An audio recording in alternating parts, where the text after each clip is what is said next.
Assalamualaikum warahmatullahi wabarakatuh. Selamat berjumpa kembali adik-adik mahasiswa.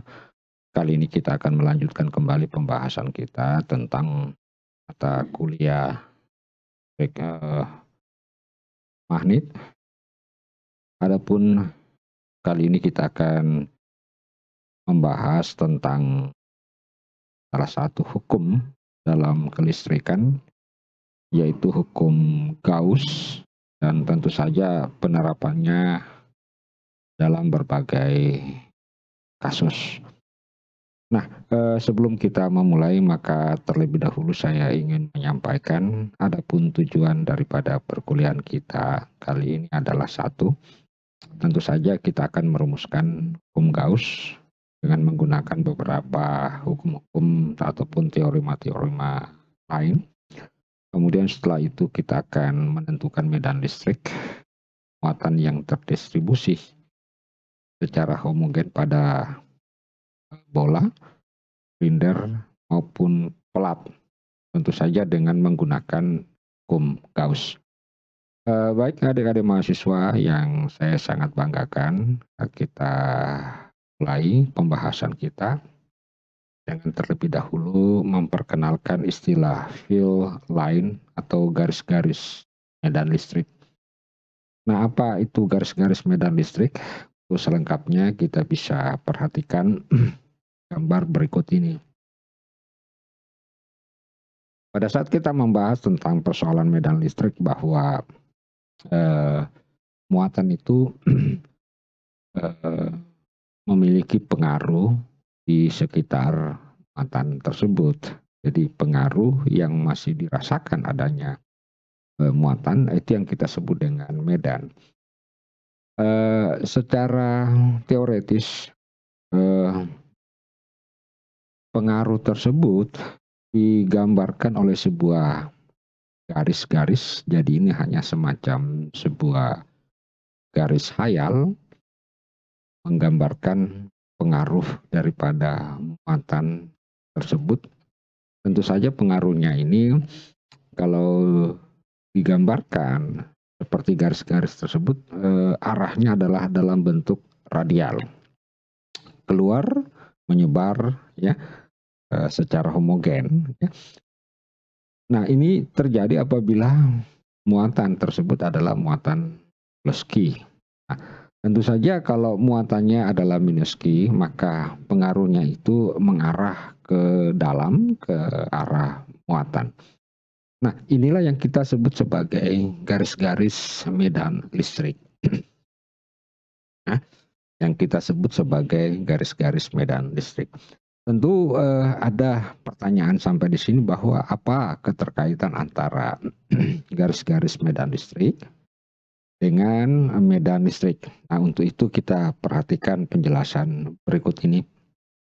Nah, kita mengenal istilah flux. Di dalam fisika itu flux itu biasanya menyatakan ukuran kuantitas, menyatakan jumlah. Jadi itu menyatakan flux. Jadi flux. Nah, flux itu menyatakan seberapa banyak garis-garis gaya medan dapat menembus luasan secara tegak lurus. Nah, itu yang didefinisikan dengan istilah flux. Nah, kita lihat ini ada sebuah gambar. Ini adalah sebuah arah medan E. Jadi arah medan E yang tentu saja arahnya. Nah, arahnya ini akan menembus sebuah bidang yang membentuk sudut, katakanlah di sini adalah sudut theta, ya. Nah, komponen flux, jadi komponen flux itu yang dipilih adalah arah yang sejajar dengan elemen dA. Nah, perlu saya jelaskan bahwa dA itu adalah sebuah komponen luas atau komponen yang tegak lurus dengan bidang datar. Ini sama dengan istilah garis normal. Garis normal itu adalah garis yang tegak lurus dengan bidang datar. Jadi kalau ada DA ini adalah sebuah vektor luasan yang arahnya tegak lurus dengan bidang datar ini. Nah, baik, nanti kita akan rumuskan apa keterkaitan antara medan listrik dengan flux, kemudian elemen apa namanya luas bidang ini. Nah, kita lihat dulu, ini ada sebuah muatan plus Q. Di awal kita sudah menjelaskan bahwa untuk plus Q itu akan terpancar sebuah garis-garis, ya, sebuah garis-garis medan listrik. Dan ternyata bahwa antara E atau kuat medan listrik itu memiliki keterkaitan dengan garis-garis gaya ini. Nah, misalkan pada Q ini, pada jarak R1 kita pasang sebuah bidang luasan, ya, bidang luasan pada jarak R1, kemudian pada jarak R2 juga kita pasang bidang luasan, ya, kita pasang bidang luasan di mana luasannya adalah sama. Ternyata kalau kita perhatikan bahwa banyaknya garis-garis gaya, garis-garis medan, garis-garis medan yang menembus bidang luasan itu ternyata di R1, di posisi R1 jauh lebih banyak ketimbang yang berada di posisi R2. Nah, coba kita lihat arah garis ini yang tembus ke bidang luasan ini ternyata di R1 jauh lebih banyak ketimbang yang tembus di jarak bidang luasan pada jarak R2. Nah, dari sini kita dapat mengetahui bahwa ternyata flux itu sangat erat kaitannya dengan medan. Mengapa demikian? Karena medan listrik juga makin jauh jaraknya dari muatan, maka kuat medan listriknya juga semakin berkurang. Makin dekat, maka kuat medannya juga semakin membesar. Sehingga dari sini hubungan antara flux, jadi flux EGGM dengan E1 itu adalah memiliki keterkaitan yang sangat erat. Nah, untuk itu kita bisa lihat ternyata bahwa flux itu berbanding lurus dengan E. Ya. Nah, di sini fluxnya itu persyaratannya bahwa medan listriknya itu harus sejajar dengan DA. Nah, oleh karena itu kita menggunakan dot. Mengapa kita gunakan dot? Jangan sama seperti halnya pada saat kita membahas tentang konsep konsep R dengan F. Ya, nah, kalau ini kita proyeksikan ini ke sini, maka kita dapatkan E sama dengan F kali R cos theta proksi ini ke sini. Sehingga biasa ini dituliskan sebagai F dot R. Ya, di mana F dot R itu nilai maksimumnya terjadi apabila F dan R sejajar. Nah, ini karena memang yang dikatakan flux itu adalah menembus luasan secara tegak lurus. Nah, ini dia. Jadi kalau tidak tegak lurus maka dibuat lurus, ya, dengan komponen E-nya. Nah, karena E ini mewakili menyatakan sebagai sebuah flux, ya, ada hubungan antara flux dengan, sehingga besarnya flux yang menembus satu luasan suatu bidang itu adalah perkalian antara dot, jadi E dot DA, jadi E dot DA. Oke.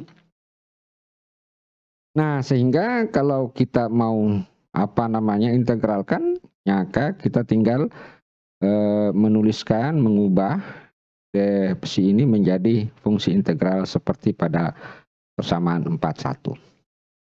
Jadi adik-adik mahasiswa, sini kita sudah memiliki satu konsep bahwa GGM, garis-garis gaya medan, memiliki keterkaitan yang erat dengan kuat medan listrik, dan itu dirumuskan oleh sebuah persamaan flux.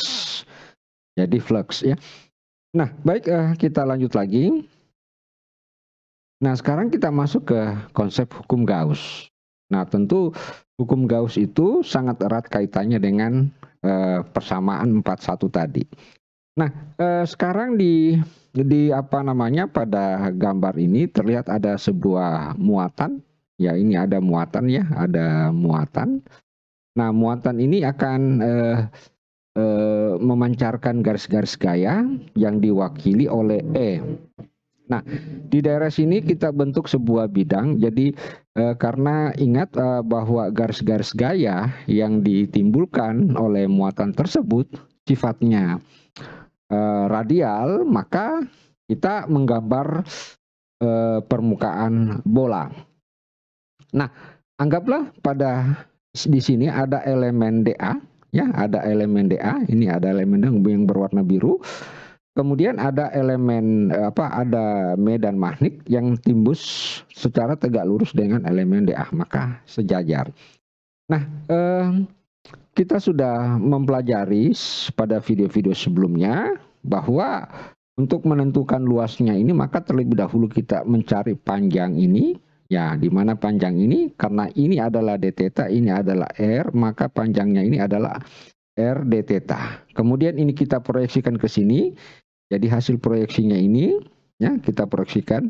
Nah, maka kita dapatkan r sin theta. Jadi kalau ini kita proyeksikan ke sini dapat r sin theta. Nah, ini d psi sehingga ini panjangnya ini adalah r sin theta d psi. Sehingga panjang ini sama saja dengan panjang ini adalah r sin theta d psi, ya.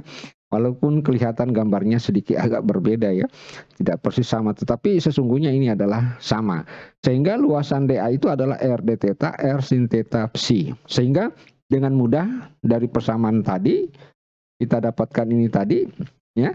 Jadi ini kita ganti ya 1/4 pi epsilon 0, jadi E-nya kita ganti 1/4 pi epsilon 0 QT. Jadi QT itu simbolnya menyatakan muatan yang dilingkupi. Nah, nanti ke depan biasanya yang ini kita sebutnya sebagai permukaan Gauss ya. Jadi sedangkan QT ini adalah muatan yang dilingkupi. Jadi ini adalah muatan yang diselimuti oleh permukaan Gauss. Nah, kita lanjut. E itu sama dengan 1/4 pi epsilon 0 muatan yang diselimuti oleh permukaan Gauss. Kemudian R kuadrat ini R pangkat 2. Kemudian DA berarti DA ini kita ganti DA. Oke. Nah, DA adalah elemen luas permukaan bola. Sudah jelas tadi.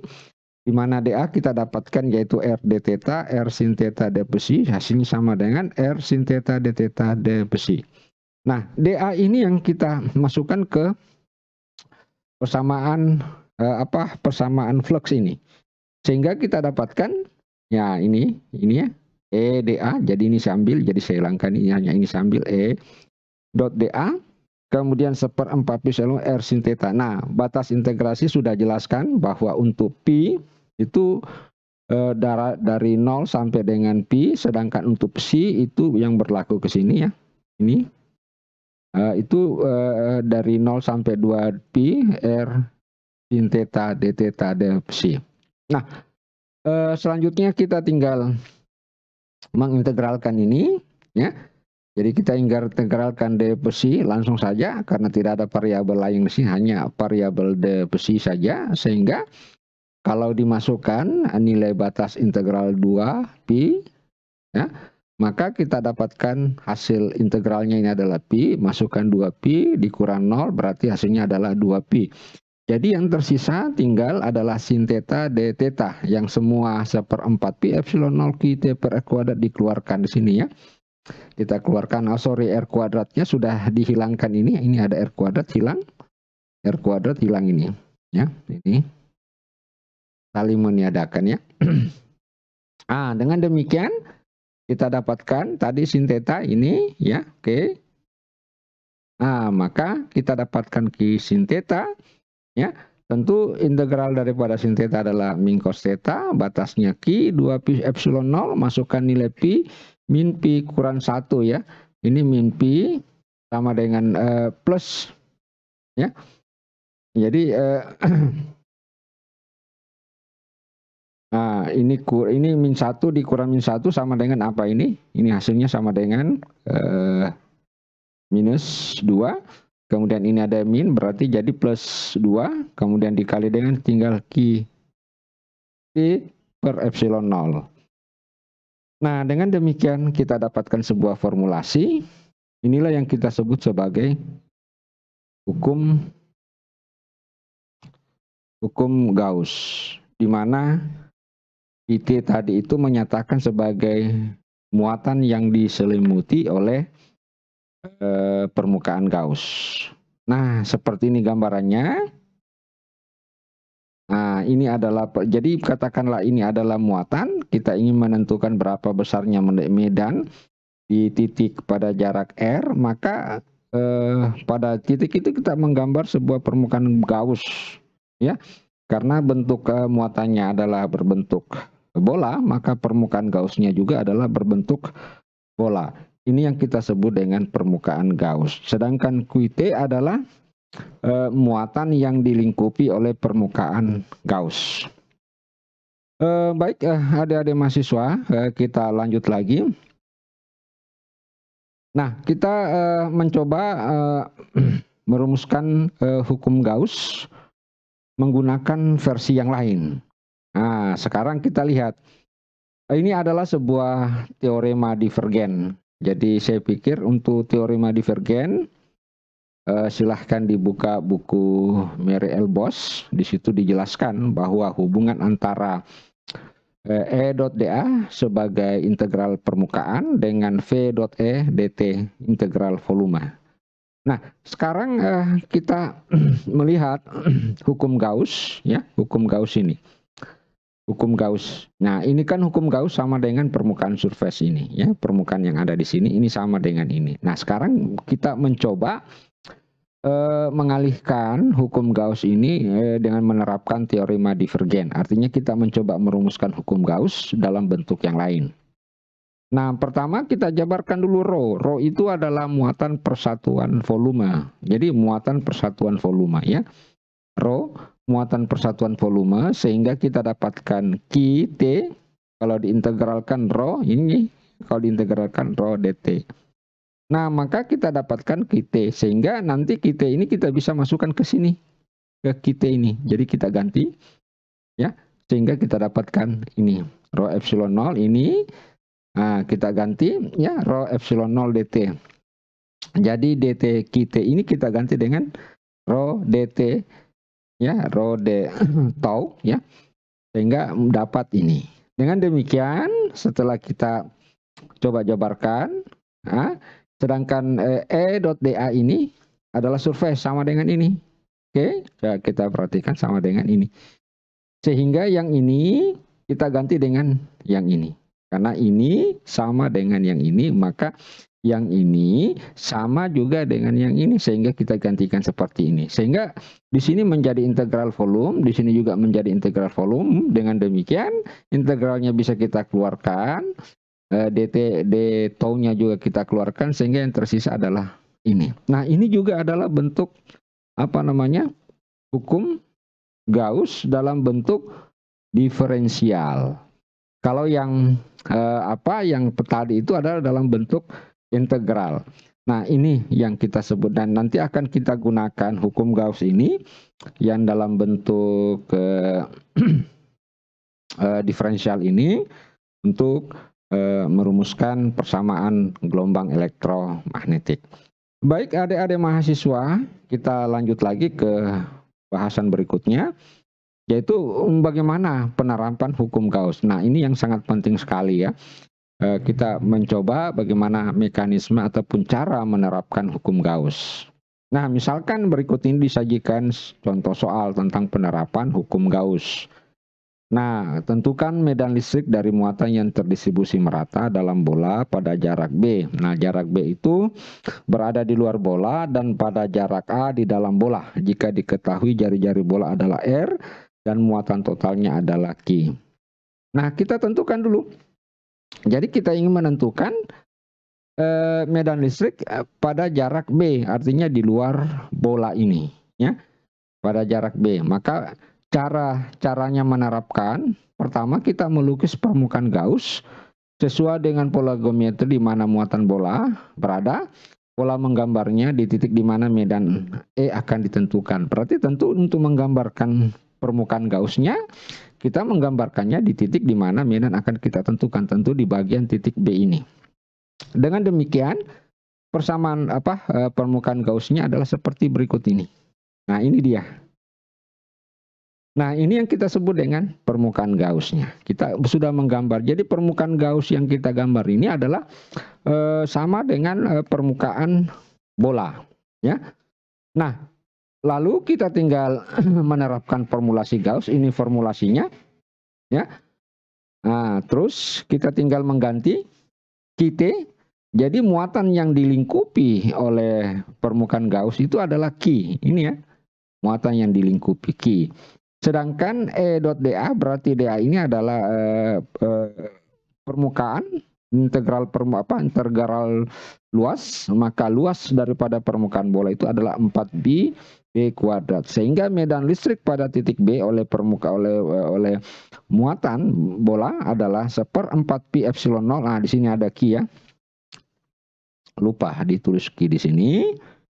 Sini ada Q.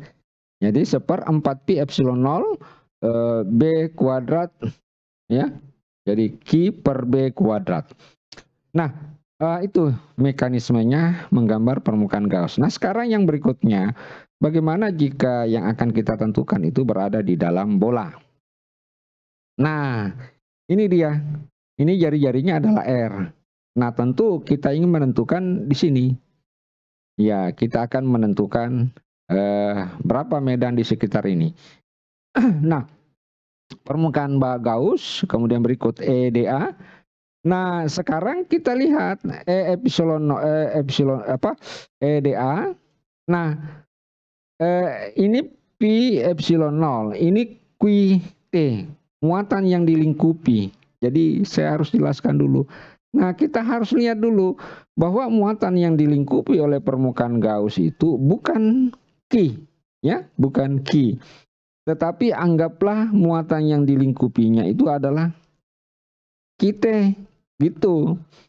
QT itu karena muatannya terdistribusi secara merata, maka bisa kita membandingkan antara QT 4Pi per 3Pi Pi A pangkat 3 sama dengan Q keseluruhan. Jadi Q keseluruhan itu 4/3Pi R pangkat 3, ya. Nah, itu. Jadi muatan yang dilingkupinya bukan Q, tetapi QT, di mana QT itu kita dapatkan hubungannya dengan membandingkan perbagian muatan dari Q, yaitu 4/3 QT per 4/3 Pi A pangkat 3 sama dengan Q per 4/3 Pi R pangkat 3. Sehingga kita dapatkan QT. Nah, inilah muatan yang dilingkupi oleh permukaan Gauss ini yang jari-jarinya adalah A. Sehingga kita tinggal masukkan ke sini, ya. Maka kita dapatkan besarnya medan listrik pada titik A di dalam bola adalah 4Pi epsilon 0 QA per R per 3. Nah, pertanyaannya, andaikan bolanya berongga. Jadi bolanya berongga artinya apa? Muatannya hanya tersebar pada permukaan, maka muatan yang dilingkupi oleh permukaan Gauss itu tidak ada muatan. Sehingga kita mengatakan bahwa untuk bola berongga, medan listriknya di dalam bola berongga itu sama dengan 0, ya, karena tidak ada muatan yang dilingkupi.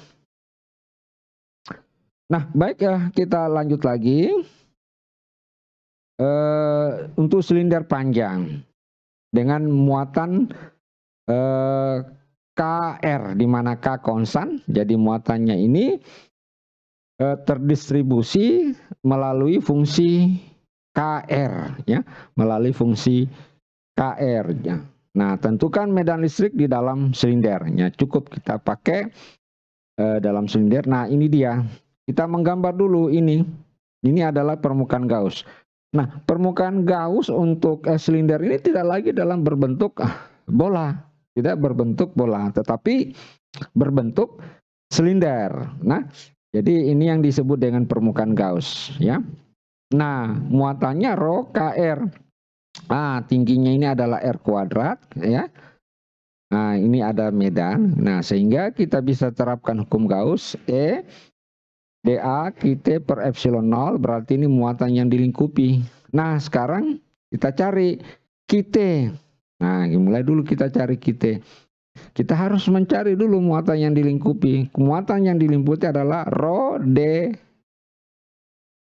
tau. Jadi rho D volume, ini rho KR ya, ini ya. Kita masukkan ini. Nah, ini adalah kita adalah rho.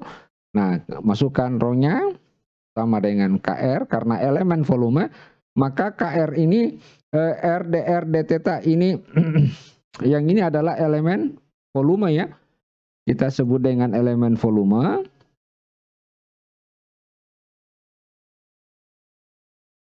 Elemen volume silinder, oke? Ya. Nah, elemen volume silinder sehingga kita dapatkan seperti ini. Kemudian kita tinggal menyelesaikan. Jadi yang perlu diselesaikan terlebih dahulu itu adalah d besi dengan d set, yaitu mudah sekali.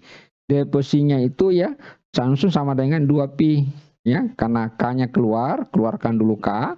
D besi, 2pi ya. D besi itu adalah 2pi, kemudian D setnya karena tidak ada variabel lain, hanya set, di mana set batas dari 0 sampai dengan L, langsung saja D set kita ganti L. Sehingga yang kita dapatkan 2pi KL. Nah, tersisa adalah 0 sampai dengan R, tentu adalah R kuadrat DR. Nah, ini KR. Kemudian kita integralkan, maka kita dapatkan 2/3 KLR pangkat 3. Nah, inilah QT yang dilingkupi oleh oleh muatan silinder ini, permukaan Gauss ini. Dengan demikian kita bisa dapatkan maka persamaan 1,1 menjadi 2/3 epsilon 0 pi KLR. Jadi ini kita tinggal masukkan ke sini ya. Nah, oke, sudah bisa dilihat dengan jelas ya. Jadi ini kita tinggal ganti dengan ini, masukkan ini. Nah, oke. Terus kita dapatkan hasilnya. Ini saya tulis ulang. Dengan demikian ini dA-nya. Ingat dA-nya ini adalah dA elemen luas permukaan Gauss ya. Yang sebagian selimutnya saja, bagian selimutnya ya, yaitu 2πr kali L ya. Keliling lingkaran 2πr kali L. Jadi bukan luas, bukan volume ya. Jadi kalau luas tentu 2πr kali L. Oke. Jadi kalau silinder itu dibelah akan terjadi panjangnya adalah 2πr kali L. Dan seterusnya, setelah itu kita dapatkan hasil akhirnya adalah 1/3 epsilon 0 KR kuadrat. Nah, ada muncul, ini hanya vektor satuan ya, yang arahnya dalam bentuk radial. Oke, sudah bisa diperhatikan dengan sebaik-baiknya rumus. Siapa tahu ada masih kurang, ada yang salah hitung ya. Jadi silahkan diperiksa. Nah, ini 2-nya hilang karena di sini ada 2. Nah, ini hilang 2. Demikian pula halnya pi-nya hilang, ini ada pi di sini, ya. Demikian pula L-nya hilang, ini ada L. Nah, demikian pula R-nya hilang, ini di sini R, tinggal sini pangkat 2. Nah, sehingga K-nya tidak hilang ya, K-nya tetap ada. Sorry, K-nya yang tetap ada. Jadi K-nya yang ada, ya, pi-nya yang hilang ya. Oke, sehingga tinggal pangkat 2 1/3 epsilon 0. Baik, adik-adik mahasiswa sekalian, kita lanjutkan kembali pembahasan kita untuk kasus plat panjang yang membawa muatan yang terdistribusi secara merata. Nah, ini ada muatan luas. Jadi itu adalah muatan luas. Yang tadi rho itu adalah muatan volume. Nah, misalkan ada sebuah plat. Plat ini mengandung muatan yang terdistribusi merata, di mana tau ini menyatakan muatan persatuan luas. Nah, cara menggambar permukaan Gauss, kalau bentuknya seperti ini ya, tetap kita menggambar permukaan Gauss yang tertutup ya. Nah, ini pada bagian atas adalah A. Kemudian di bagian bawah juga ada ya, ini yang garis putus-putus, itu juga adalah permukaan Gauss. Jadi gitu caranya untuk plat. Sehingga QT-nya kita dapatkan sigma dikali A. Ini adalah muatan persatuan luas. Nah, kalau kita masukkan ke sini, kita tinggal ganti QT sama dengan to kali A. E-nya kita tinggal diintegralkan sama dengan E, dA sama dengan A. Kenapa muncul 2A? Nah, ini perlu saya jelaskan. Kenapa muncul 2A? Karena A-nya itu bukan hanya bahagian lempengan atas saja ada medan listriknya, tetapi juga bahagian di bawah. Sehingga A ini dikali 2. Ya, dikali 2. Itulah sebabnya pada saat kita turunkan dA-nya dikali 2. Keseluruhannya adalah 2 ya. Sehingga muncul 2AE. Dengan demikian, kalau ini kita selesaikan, maka kita dapatkan besarnya medan listrik ya pada plat ya itu 2 epsilon 0. Ini artinya apa? Tidak ada yang berkaitan dengan jarak ya. Hanya langsung muatan persatuan luas dibagi dengan 2 epsilon 0. Nah, itu arah medannya pas berada di titik permukaan Gauss-nya tersebut pada permukaan plat ya. Baik, kita lanjut lagi. Nah, sekarang coba kita perhatikan, misalkan ada 2 plat panjang, masing-masing mengandung muatan yang sama, hanya yang membedakan adalah jenis muatannya. Keduanya diperhadapkan antar satu dengan, maka tentukan medan E pada daerah 1, 2, dan 3. Nah, ini ada daerah 1, daerah 2, daerah 3. Ini ada sebuah plat. Ini diberikan muatan persatuan luas plus, ini muatan persatuan luas dalam bentuk minus. Nah, kita ingin menentukan medannya. Nah, bagaimana caranya? Kalau yang begini ya, hanya semacam latihan saja. Coba kita lihat di sini. Kita tinjau dulu untuk yang medan warna kuning ini ditimbulkan oleh yang ini ya. Itu arahnya karena ini muatan positif, arahnya keluar. Arahnya keluar ya. Nah, makanya di sini arahnya keluar, sampai di sini juga arahnya keluar. Oke, sudah ngerti ya? Jadi ini ditimbulkan oleh muatan yang berwarna kuning. Jadi saya tulis dulu ini yang bagian kuning ya. Ini yang kuning. Nah, ini yang nanti coklat. Medannya adalah coklatnya. Sekali lagi ini yang kuning, arah medan daripada plat ini, ya. Nah, keluar, ini juga keluar sampai ke sini. Nah, sekarang yang ini untuk plat yang minus, muatan minus itu arahnya masuk ke platnya. Jadi makanya arahnya ke sini masuk, arahnya ke sini masuk, arahnya ke sini masuk ke sana. Nah, kalau kita perhatikan penjumlahan, nah, antara E yang warna kuning dengan warna coklat arahnya berlawanan, sehingga untuk di daerah 1 itu arah E-nya sama dengan 0. Di sini juga E-nya sama dengan 0. Jadi yang di sini, yang tinggal di sini, yang E totalnya tidak sama dengan 0. Karena kita ingin menentukan medannya ya.